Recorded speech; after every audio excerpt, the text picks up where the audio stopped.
Sydney. Well, all right, folks, I want you to meet this Grammy Award-winning group because they're carrying on a fine tradition for country music, and that is good old bluegrass. And we have right here, this is Dad. He's the ringleader of the bunch. This is Willard. Then we have Evelyn, we have Suzanne, and Sydney, and they are the Cox family. It's good to have you with us. Thank you.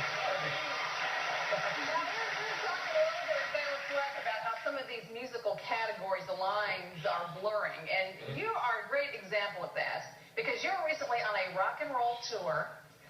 How in the world did this come about, Willard, that a basically bluegrass group is on a rock tour? Well, we're in California doing when we were with Rounder, when we first went with Rounder. Yeah. Rounder Records. Okay. And Adam Duritz was one of our in-stores, and he had heard us in New Orleans on one of our tapes. Now, Adam is what? Adam Duritz is the leader of the Counting Crows. Now, they sold multi-platinum albums in rock and roll. They were. And at that time, they weren't actually performing when we first met him. And he had. We didn't know.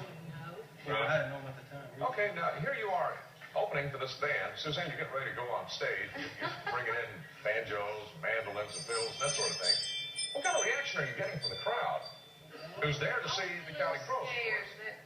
That's a major difference than rock and roll. Well, how do you win a younger crowd? Yeah, no, but how do you win them over? Because obviously you're playing a little bit different music than they expect. Pretty much took the show.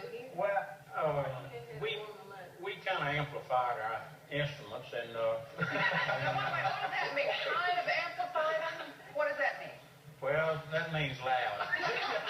You blew the windows out. Huh? Yeah, for bluegrass speakers, but I said it won't ever work. And they said, Keith Case and our agent said, we believe it will.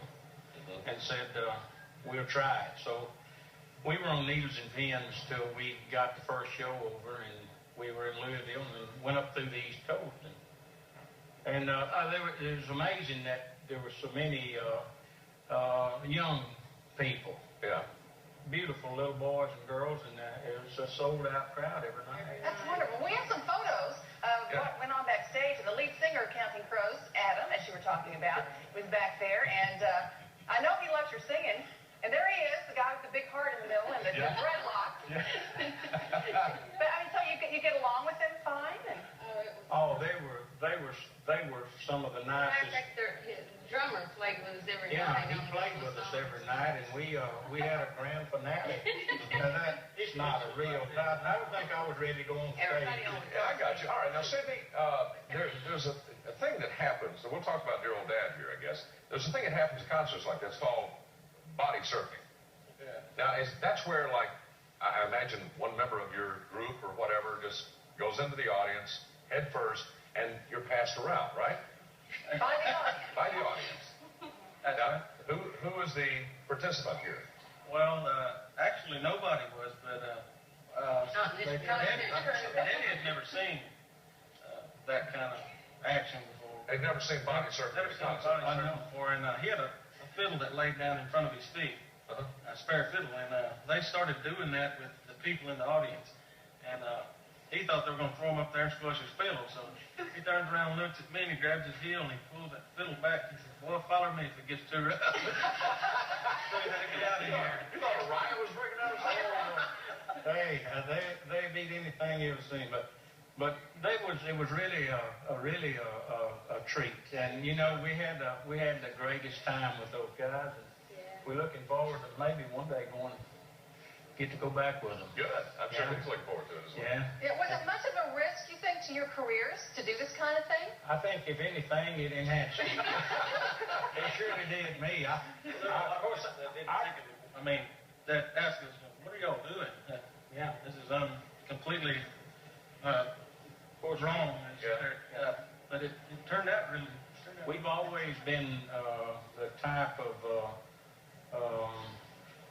to try new things, and so we've had pretty good luck with it. All right, well, I expect to see you body surfing at the next one. I believe all that. Let's throw you out right here. I know carry you.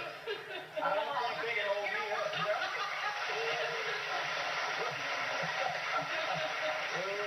Well, go out there and just take take a big dive into the Hey, city. see what happened? Them folks out there kill you. My question though, when an artist, like I've seen Garth Brooks do this on some of the videos, and once you're out there and you're body surfing, how do they get you back to the stage and when?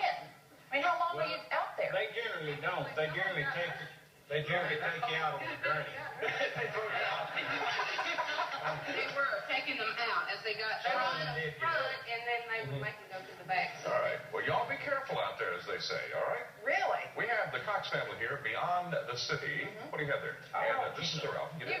What you got? What is it? I brought you one of our new. Oh, a new Cox family T-shirt. Well, Okay. look at this. Here we go. Oh, there we go. The Cox family. Hey! That's on the back. And on the front, they're little. Well, isn't that great? All Look right. at that. They're coming back later with more music. You come back after this break. Yay. Watch for the Cox family.